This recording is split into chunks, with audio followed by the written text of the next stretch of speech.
Les amis, je suis en colère, vraiment en colère. On est en train d'assister à un massacre, voire même, selon certains observateurs, un risque de génocide au Kurdistan, au Rojava, et on se tait.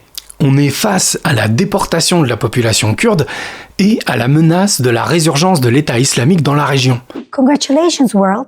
ISIS is back. Ces derniers jours, le gouvernement syrien a, malgré ses promesses, attaqué les Kurdes de son pays en reformant des brigades de djihadistes. Parce qu'on se rappelle que le président Ahmed al-Shara, c'est un ancien djihadiste et il est donc reparti sur ses bases historiques pour attaquer le peuple kurde au Rojava. La ville de Kobané est aujourd'hui sous le siège des troupes syriennes. Et Kobané, c'est pas n'importe quelle ville, c'est une ville symbolique. La première défaite de Daesh a eu lieu là-bas. Et au passage, ces troupes ont libéré les anciens prisonniers de Daesh qui étaient sous la surveillance des Kurdes. Donc là, on se retrouve dans une situation où on a des djihadistes menés par le gouvernement syrien qui ont libéré des anciens membres de Daesh pour aller massacrer des Kurdes. Kurdes qui ont combattu Daesh pendant la guerre civile au prix de 13 000 morts dans leur rang. Alors, qu'est-ce qu'ils font ces prisonniers libérés d'après vous quand ils sont en face de celles et de ceux qui les ont humiliés? Et surtout celles, d'ailleurs. Comme le dit Akkar ici, il s'agit pas que d'une bataille pour le Kurdistan, c'est le retour au premier plan du pire ennemi de la liberté. Si les djihadistes l'emportent au Rojava,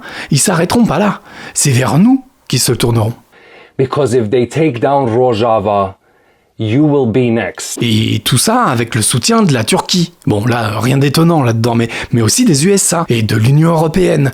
Donc par la force des choses, avec l'approbation tacite de la France. Vous avez entendu Emmanuel Macron en parler? Ou Barrot, notre ministre des Affaires étrangères? Bah non, silence radio. Voilà comment on utilise un peuple pour faire sa guerre à sa place quand on en a besoin, et comment on le lâche face à ses pires ennemis quand ça nous arrange. Et nous dans tout ça?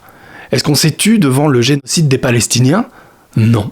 Alors pourquoi on n'entend rien pour les Kurdes? C'est pas une question de comparer les souffrances des peuples, c'est pas le sujet. Mais il va falloir se mettre sérieusement à partager massivement les infos et soutenir les Kurdes comme on l'a fait pour d'autres, les amis. Et mettre la pression aussi sur nos autorités, qui font la sourde oreille. Alors il y a aussi des orgas de soutien que je vais poser en commentaire épinglé ou en description, et même des actions organisées pour rejoindre le Rojava. Mais rester silencieux, c'est pas possible.